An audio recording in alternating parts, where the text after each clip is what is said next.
साल 1942। दुनिया में दूसरा विश्व युद्ध अपने चरम पर था और ब्रिटिश सरकार चाहती थी कि भारत और भारतीयों की इस युद्ध में सक्रिय भागीदारी हो। इस युद्ध में सहयोग पाने के लिए स्टैफोर्ड क्रिप्स के नेतृत्व में वर्ष 1942 में एक क्रिप्स मिशन भारत भेजा गया। सक्रिय सहयोग के बदले कांग्रेस ने यह मांग की कि वास्तविक शक्ति तुरंत भारतीयों को सौंपी जाए, लेकिन क्रिप्स मिशन और कांग्रेस के बीच बातचीत टूट गई क्योंकि ब्रिटिश सरकार ने कांग्रेस की मांगों को अस्वीकार कर दिया। क्रिप्स मिशन की असफलता के बाद भारतीय जनता रुष्ट हो गई और विश्व युद्ध के दौरान वस्तुओं की कमी और कीमतों में भारी वृद्धि ने जनता के असंतोष को और गहरा कर दिया।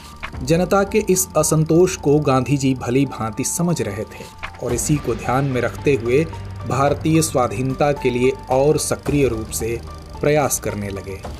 इसी क्रम में गांधी जी ने एक प्रस्ताव तैयार किया जिसमें अंग्रेजों से तुरंत भारत छोड़ने तथा जापानी आक्रमण होने पर भारतीयों से अहिंसक असहयोग का आह्वान किया गया। परिणाम स्वरूप कांग्रेस कार्य समिति ने 14 जुलाई 1942 को वर्धा में अपनी बैठक बुलाई, जिसमें गांधी जी के संघर्ष के निर्णय को स्वीकृति दे दी गई। जिसके बाद महात्मा गांधी ने 8 अगस्त 1942 को मुंबई के ग्वालियर टैंक मैदान में ऐतिहासिक भारत छोड़ो आंदोलन की शुरुआत की, जिसे अगस्त क्रांति के नाम से भी जाना जाता है।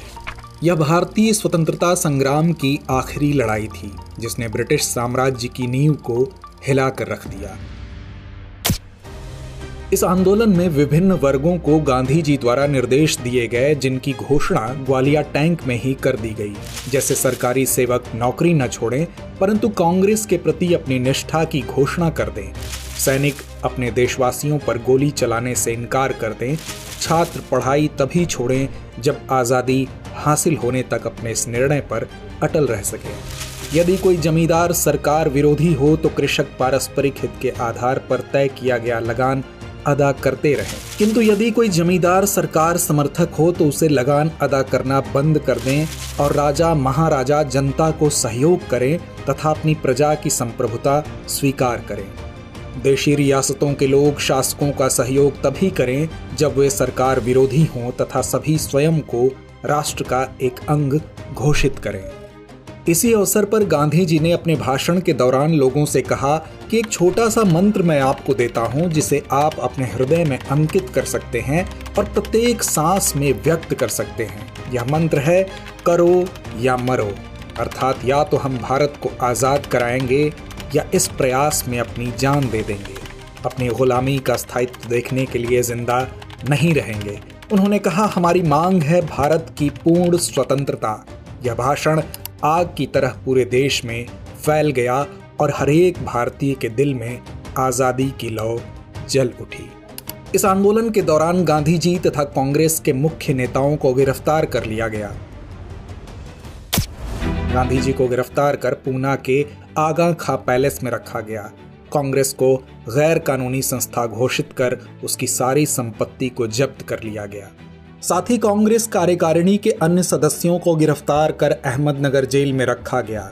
डॉक्टर राजेंद्र प्रसाद को पटना बांकीपुर जेल में नजरबंद कर दिया गया। जयप्रकाश नारायण को गिरफ्तार कर हजारीबाग सेंट्रल जेल में रखा गया, जो बाद में जेल की दीवार फांद कर फरार हो गए, तथा आज़ाद दस्ता भूमिगत कार्रवाई नामक दल का गठन किया एवं भूमिगत होकर आंदोलन चलाते रहे। कई नेता ऐसे भी थे जो अंग्रेजों के कई बार प्रयास करने के बावजूद गिरफ्तार नहीं हो पाए, जिनमें ग्रैंड ओल्ड लेडी के रूप में जानी जाने वाली अरुणा आसफ अली भी थीं, जिन्होंने 9 अगस्त 1942 को मुंबई के ग्वालियर टैंक मैदान में तिरंगा फहराकर भारत छोड़ो आंदोलन का बिगुल बजा दिया। सितंबर 1942 के बाद बढ़ते हुए ब्रिटिश दमन के विरुद्ध यह आंदोलन भूमिगत हो गया। गिरफ्तारी से बचे नेता जयप्रकाश नारायण, राम मनोहर लोहिया, अच्युत पटवर्धन, सुचेता कृपलानी आदि ने भूमिगत रहते हुए आंदोलन का नेतृत्व किया। बंबई में उषा मेहता ने सर्वप्रथम रेडियो का प्रसारण किया और कांग्रेस की रणनीतिक कार्रवाइयों और महत्वपूर्ण सूचनाओं को जनता तक पहुंचाया। गांवों और कस्बों में भूमिगत आंदोलन शुरू हो गए। नेता गुप्त रूप से अपनी गतिविधियों को संचालित करने लगे। उन्होंने गुप्त सभाएं की, बम विस्फोट किए और सरकारी संचार व्यवस्था को बाधित किया। गांधी जी के इस आह्वान के बाद देश के कोने कोने से लोगों ने ब्रिटिश सरकार के खिलाफ संघर्ष की जंग छेड़ दी। विद्यार्थियों ने स्कूल कॉलेज छोड़कर सत्याग्रह में भाग लिया। महिलाएं भी इस आंदोलन में सक्रिय रूप से शामिल हुईं। ब्रिटिश सरकार ने इस आंदोलन को कुचलने के लिए कठोर कदम उठाए और कई जगहों पर ब्रिटिश सरकार ने गोलियां चलवाईं। तो यह आंदोलन हिंसात्मक हो गया और सरकारी दफ्तरों, रेलवे स्टेशनों और टेलीग्राफ ऑफिसों पर हमले होने लगे। अनेक जगहों पर रेल की पटरियां उखाड़ी गईं और स्टेशनों में आग लगा दी गई, जिनमें अनेक निर्दोष लोग मारे गए। किंतु इस सबके बावजूद आंदोलन की तीव्रता कम नहीं हुई। महाराष्ट्र, उत्तर प्रदेश, बिहार, बंगाल, पंजाब और असम जैसे राज्यों में इस आंदोलन की गूंज सुनाई देने लगी। किसानों, मजदूरों, विद्यार्थियों और महिलाओं ने इस आंदोलन में बढ़ चढ़कर हिस्सा लिया।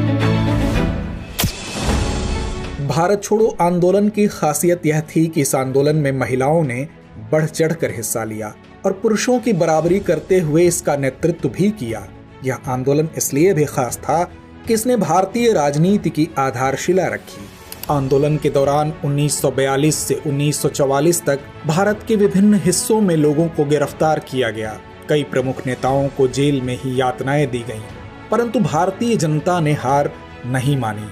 उनके हृदय में स्वतंत्रता की ज्वाला जलती रही। आंदोलन ने ब्रिटिश सरकार को यह स्पष्ट संकेत दे दिया कि भारतीय जनता अब और ब्रिटिश शासन को बर्दाश्त करने के लिए तैयार नहीं है। यह आंदोलन भारतीय स्वतंत्रता संग्राम का निर्णायक मोड़ साबित हुआ। यद्यपि यह आंदोलन तत्काल स्वतंत्रता दिलाने में सफल नहीं हुआ, लेकिन इसने ब्रिटिश सरकार को यह एहसास करा दिया कि उनका साम्राज्य अब अधिक समय तक नहीं टिक सकता। वर्ष 1945 में विश्व युद्ध समाप्त होने के बाद ब्रिटिश सरकार पर भारतीय जनता की स्वतंत्रता की मांग को मानने का दबाव बढ़ गया। अंततः 15 अगस्त 1947 को भारत स्वतंत्र हुआ और भारतीय तिरंगा लाल किले पर फहराया गया। इस प्रकार भारत छोड़ो आंदोलन ने भारतीय स्वतंत्रता संग्राम में एक महत्वपूर्ण भूमिका निभाई। यह आंदोलन भारतीय जनता की अटूट इच्छा शक्ति और उनके साहस का प्रतीक है। भारत छोड़ो आंदोलन ने भारतीय स्वतंत्रता संग्राम इतिहास में एक अमिट छाप छोड़ी है, जिसे कभी भी भुलाया नहीं जा सकता। यह हमारी आज़ादी की लड़ाई का एक ऐसा अध्याय है जिसमें वीर सपूतों और कई देशवासियों ने अपने प्राणों की आहुति दी, जो हमें हमेशा सभी के बलिदानों की याद दिलाता रहेगा।